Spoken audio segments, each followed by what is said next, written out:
Hello दोस्तों, आप देख रहे हैं बिंदास बोल दिल से। मैं हूं आपके साथ अमायरा आचार्य। 2024 में देश और दुनिया भर में क्या कुछ हुआ जिसने हम सब की जिंदगी को प्रभावित किया, उस पर एक नजर डालते हैं। दोस्तों, सबसे पहले शुरू करते हैं जनवरी से। 2024 की शुरुआत राम मंदिर के जश्न के साथ हुई। 22 जनवरी को वो हुआ जिसका इंतजार करोड़ों राम भक्तों को था। ये क्षण अलौकिक है, ये पल पवित्रतम है। ये माहौल, ये वातावरण, ये ऊर्जा, ये घड़ी प्रभु श्री राम का हम सब पर आशीर्वाद है। जनवरी में ही रामलाला का दर्शन पूरी दुनिया ने किया। पीएम मोदी ने राम मंदिर में प्राण प्रतिष्ठा किया। ये पल इतिहास के सुनहरे अक्षरों में कैद हो गया। 22 जनवरी 2024 का ये सूरज एक अद्भुत आभा लेकर आया है।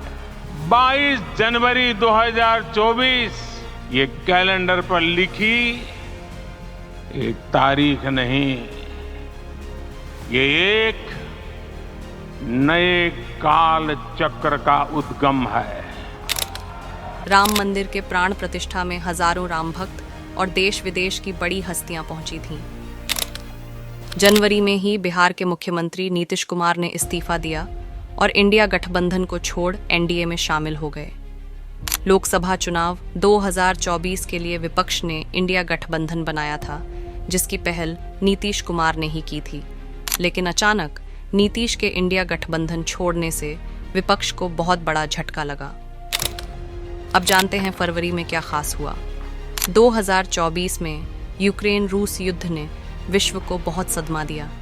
यूक्रेन रूस की शुरुआत 2014 में ही हो गई थी, जब रूस ने क्रीमिया पर कब्जा किया।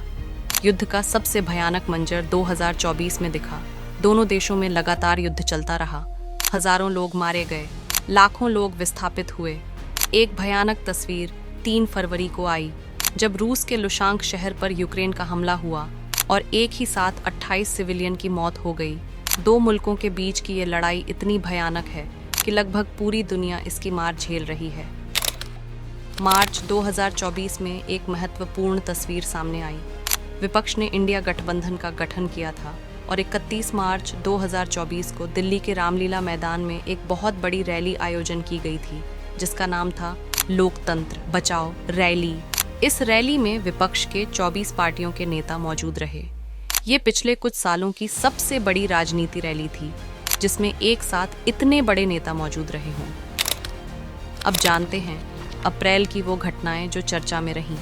अप्रैल का महीना देश के लिए बहुत महत्वपूर्ण रहा, क्योंकि इसी महीने में लोकसभा 2024 का चुनाव शुरू हुआ। 19 अप्रैल को लोकसभा के 445 सीटों पर चुनाव शुरू हुआ, जिसके नतीजे 4 जून को आए और पीएम मोदी की तीसरी बार सरकार बनी। आपका ये स्नेह, आपका ये प्यार, इस आशीर्वाद के लिए मैं सभी देशवासियों का ऋणी हूं।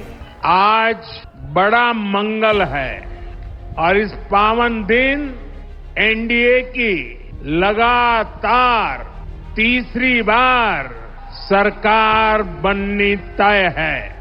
हम सभी जनता जनार्दन के बहुत आभारी हैं। देशवासियों ने भाजपा पर, एनडीए पर पूर्ण विश्वास जताया है। आज की ये विजय दुनिया के सबसे बड़े लोकतंत्र की जीत है। मई का महीना क्रिकेट के नाम रहा। भारत में क्रिकेट सबसे मशहूर खेल है। मई में शाहरुख खान की टीम कोलकाता नाइट राइडर्स ने आईपीएल की तीसरी ट्रॉफी जीती, जब सनराइजर्स हैदराबाद को हराकर कोलकाता नाइट राइडर्स ने अपनी शानदार जीत दर्ज की और ट्रॉफी अपने नाम किया। ये कोलकाता नाइट राइडर्स की आईपीएल की तीसरी ट्रॉफी थी। जून का महीना भारतीयों और क्रिकेट फैंस के लिए अच्छी खबर लेकर आई। 29 जून को टीम इंडिया ने बारबाडोस में T20 विश्व कप जीता। इस मैच में भारत ने साउथ अफ्रीका को एक रोमांचक मुकाबले में हराया था, जिसकी यादें आज तक ताज़ा हैं।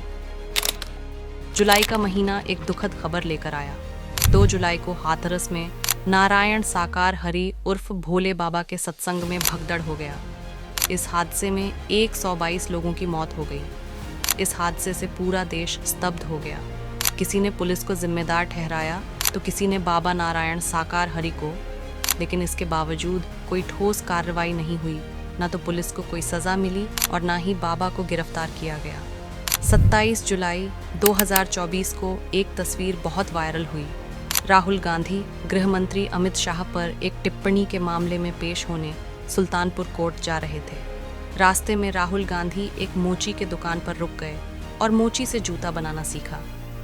पूरे साल राहुल गांधी का अलग अलग तबके के लोगों से मिलने का सिलसिला जारी रहा। इसी महीने पेरिस ओलंपिक में हरियाणा की 22 वर्षीय मनु भाकर ने 2 मेडल जीते। मनु ने 10 मीटर एयर पिस्टल इवेंट में 2 ब्रांज मेडल जीते और देश का सिर गर्व से ऊंचा कर दिया।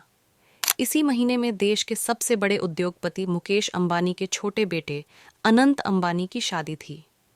अनंत की शादी राधिका मर्चेंट से हुई, जो कि साल की सबसे बड़ी हाईलाइट रही। इस शादी में 8 से 10 हजार करोड़ रुपए खर्च हुए और देश विदेश से VIP मेहमान शामिल होने आए। अगस्त में भारत की कूटनीति को पूरे विश्व ने देखा। प्रधानमंत्री नरेंद्र मोदी अपनी 2 देशों की यात्रा के लिए पोलैंड गए हुए थे। उसके बाद वे यूक्रेन गए और राष्ट्रपति जेलेंस्की के साथ युद्ध को लेकर विचार साझा किया। PM मोदी ने कहा था कि 21वीं सदी में युद्ध की कोई जगह नहीं है। युद्ध कभी शांति का रास्ता नहीं हो सकता। PM के विचार ने विश्व में बेहतरीन विश्व नीति का परिचय दिया। सितंबर में भारत की राजधानी दिल्ली की राजनीतिक फिजा गर्म रही। दिल्ली के उस वक्त के मुख्यमंत्री अरविंद केजरीवाल ने अचानक इस्तीफा दे दिया। 2 दिन के बाद, आज से 2 दिन के बाद मैं CM की कुर्सी से इस्तीफा देने जा रहा हूं और मैं तब तक CM की कुर्सी पे नहीं बैठूंगा जब तक जनता अपना फैसला ना सुना दे। फिर अगले दिन आतिशी को अपना उत्तराधिकारी बनाकर सबको हैरान कर दिया। 21 सितंबर को आतिशी ने मुख्यमंत्री पद की शपथ ली और आतिशी दिल्ली की तीसरी महिला मुख्यमंत्री बनी। मैं आतिशी ईश्वर की शपथ लेती हूँ कि मैं विधि द्वारा स्थापित भारत के संविधान के प्रति सच्ची श्रद्धा और निष्ठा रखूंगी। अक्टूबर में 2 राज्यों के चुनावों ने खूब सुर्खियां बनाई। वो राज्य थे हरियाणा और जम्मू कश्मीर। हरियाणा में BJP की सरकार बनी। नायब सिंह सैनी हरियाणा के मुख्यमंत्री बने। नायब सिंह सैनी ईश्वर की शपथ लेता हूं कि मैं विधि द्वारा स्थापित भारत के संविधान के प्रति सच्ची श्रद्धा और निष्ठा रखूंगा। जम्मू कश्मीर में नेशनल कॉन्फ्रेंस और कांग्रेस के गठबंधन की सरकार बनी। उमर अब्दुल्ला राज्य के नए CM बने। I, Omar Abdullah, do swear in the name of God that I will bear true faith and allegiance to the Constitution of India. इसी महीने भारतीय रेसलर विनेश फोगाट ने पेरिस ओलंपिक में एक दिन में 3 मैच जीतकर सबको हैरान कर दिया।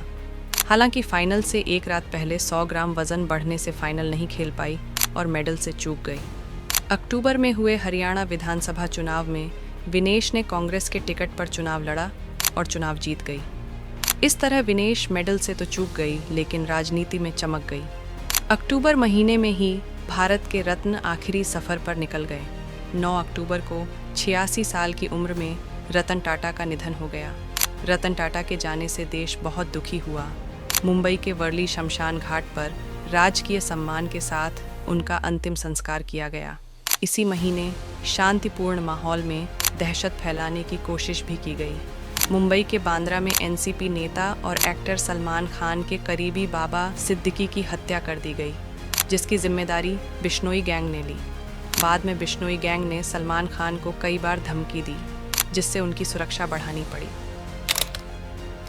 नवंबर में अमेरिका की राजनीति में एक बड़ा बदलाव आया। डोनाल्ड ट्रंप अमेरिका के 45वें राष्ट्रपति बने। उन्होंने डेमोक्रेटिक उम्मीदवार कमला हैरिस को हराया।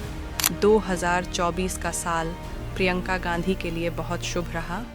उन्होंने 23 नवंबर को वायनाड से चुनाव जीता और संसद पहुंची। प्रियंका गांधी का यह पहला चुनाव था। मैं प्रियंका गांधी वाड्रा जो लोकसभा की सदस्य निर्वाचित हुई हूँ, सत्यनिष्ठा से प्रतिज्ञा करती हूँ कि मैं विधि द्वारा स्थापित भारत के संविधान के प्रति सच्ची श्रद्धा और निष्ठा रखूंगी। इससे पहले वायनाड से उनके भाई राहुल गांधी 2 बार चुनाव जीत चुके थे।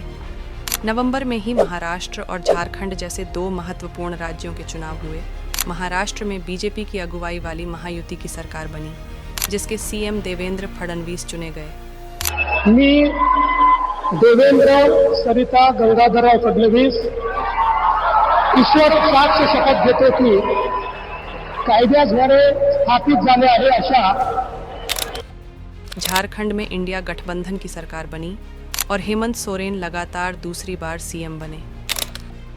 साल के आखिर में 18 साल का लड़का भारत का सिर गर्व से ऊंचा कर गया। चेस प्लेयर डी गुकेश ने विश्व शतरंज चैंपियनशिप जीत भारत और भारतीयों को एक बड़ा तोहफा दे दिया। वे सबसे कम उम्र के चेस चैंपियन भी बने।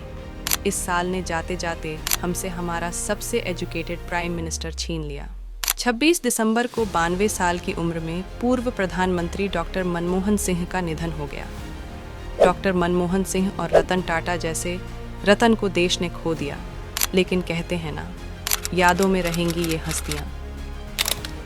इसी के साथ 2024 का सफर उतार चढ़ाव के साथ खत्म हो गया। अब हम 2025 में प्रवेश कर चुके हैं। उम्मीद है ये साल हमारे और हमारे देश के लिए शुभ रहेगा। आप सभी को नए साल की हार्दिक शुभकामनाएं। आपने हमारे चैनल को पिछले साल बहुत प्यार दिया। उम्मीद है ये प्यार आगे भी बना रहेगा। और ऐसे ही खबरों के लिए देखते रहिए बिंदास बोल दिल से।